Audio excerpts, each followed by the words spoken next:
Angel Wilson sending a message to Caitlin Clark. I'ma see you at All-Star Weekend. And when I see you, we gon' talk. That is a direct message being sent to Caitlin Clark, and it is far from a friendly invitation to dinner. This is the moment where the tension in the WNBA reached a boiling point, moving from on-court rivalry to what feels like a full-scale social crusade. The WNBA, we're gonna come knocking on your front door at the hotel room and say, listen up, Caitlin, you need to come out and publicly denounce all of your fans. You need to come out and publicly say, if you guys are fans of me, you need to stop watching the WNBA. The demand is simple, yet incredibly explosive. Angel Wilson and other veterans are essentially calling for a public purge, wanting Clark to stand on a platform and tell her own fans to stop watching the league. It is a demand that changes the entire dynamic of the WNBA's sudden rise in popularity. These players are going to put pressure on Caitlin Clark over All-Star break to come out and publicly denounce her fans. Publicly denounce her fans and say, hey, if you act like fans, I don't want you as my fan.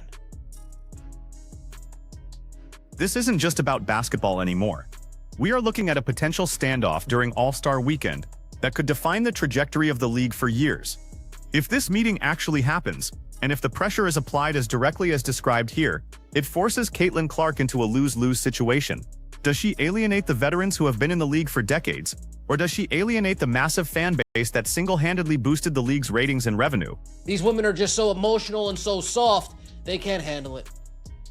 They've been begging for 30 years, I want attention, but only good attention. As soon as they get that attention, ooh, this is too much attention. Too many people are saying mean things. Too many people are calling me trash. Too many people are saying I can't make layups. Oh my gosh, that person called me a mean name. They're flipping out. What we are witnessing is a fundamental clash of eras. You have players who have spent 30 years building the league, fighting for recognition and attention, and now that they have it, they seem overwhelmed by the sheer volume of it. The criticism that comes with being a professional athlete, the trash talk, the memes, the brutal commentary on social media is now being viewed as something unique to the WNBA experience.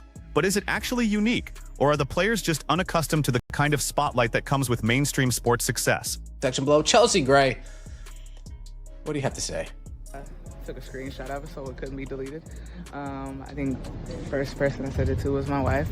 And then after that, I actually group chatted Asia, Jackie, and Jewel about it, and it was the first one like, post it. And I was like, yeah, I'm going to. I'm just letting you guys know what I've been sent. I texted my agent, told him, and I decided to post it. Chelsea Gray's decision to air those messages publicly is a strategic move. By taking a screenshot and sharing it, she is attempting to control the narrative, showing the world exactly what she and her teammates are dealing with behind the scenes. She is forcing the public to look at the toxicity that exists in her mentions, hoping it makes people think twice before typing.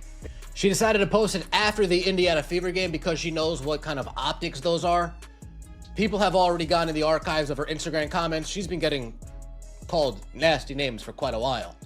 But once the Indiana Fever come to town and layeth the smacketh down on the... But there is a timing element here that cannot be ignored. This wasn't just a random act of standing up against harassment. This happened after the Indiana Fever delivered a decisive blow to the Las Vegas Aces. It raises the question, is this a genuine stand against abuse, or is it a convenient distraction from a tough loss on the court? We got our asses whooped.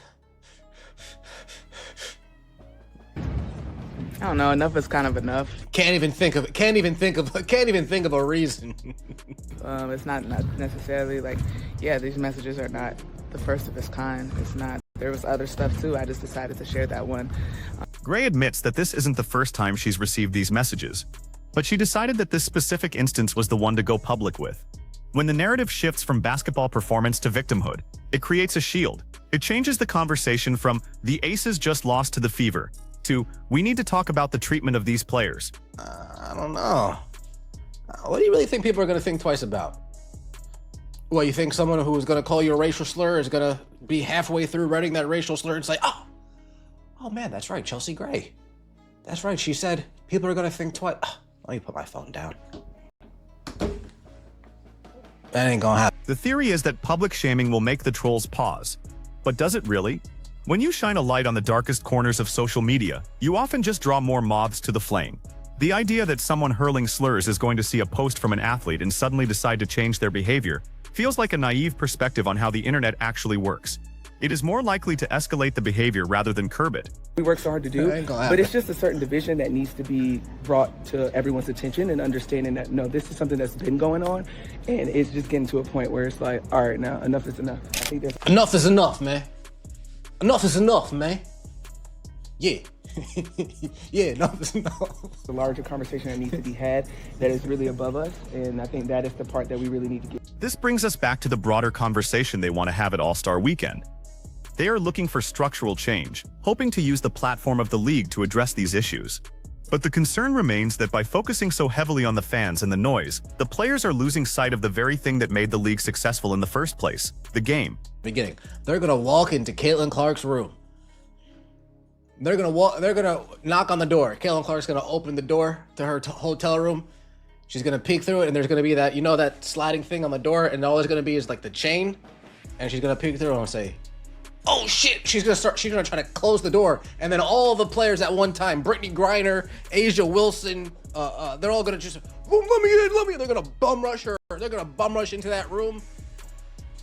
The visualization of a forced confrontation in a hotel room, while perhaps hyperbolic, speaks to the extreme level of tension present. If the veterans believe that Caitlin Clark has the power to stop the vitriol, they are putting an incredible amount of responsibility on one player who is just trying to navigate her own rookie season.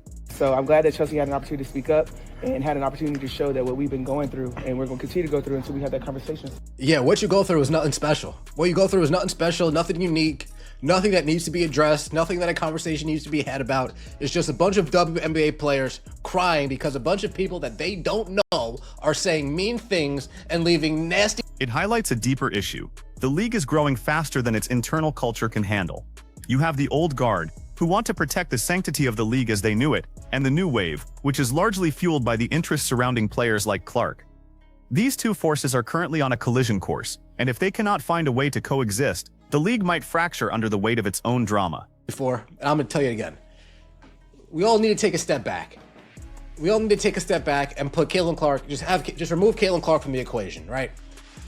And the way we need to look at this league and the players inside, no, excuse me, we'll move Caitlin Clark and Sophie Cunningham out of the equation. Let's move them both. We'll remove Caitlin Clark and Sophie Cunningham out of the equation. Now we take a step back and we look at this league. You're like, oh, this is just a reality show. This is just a reality show. I can laugh at you, I can laugh at you, and I can laugh. It's just one big joke. At its core, this is a reality show disguised as a professional sports league. You have the villains, the heroes, the victim narratives, and the massive public debates. The reality is that whether you agree with the players or the fans, the drama is what is currently driving the engagement metrics. The league is at a crossroads where it has to decide if it wants to be a serious professional organization that handles its business on the court, or if it wants to embrace the soap opera elements that currently have everyone talking. By removing the individuals from the equation, you are left with a system that is struggling to balance its professional obligations with the chaotic nature of internet fame. The question we have to ask ourselves is, can the league survive if the drama continues to eclipse the basketball? Or will the viewers eventually get tired of the constant cycle of conflict? This isn't just about one player or one group of fans. It is about the fundamental identity of a league trying to define itself in a digital age. If you think the league needs to stop the drama and stick to basketball, or if you believe this is a necessary evolution, let me know your thoughts in the comments section below. Like the video, subscribe to the channel, and as always, take it easy.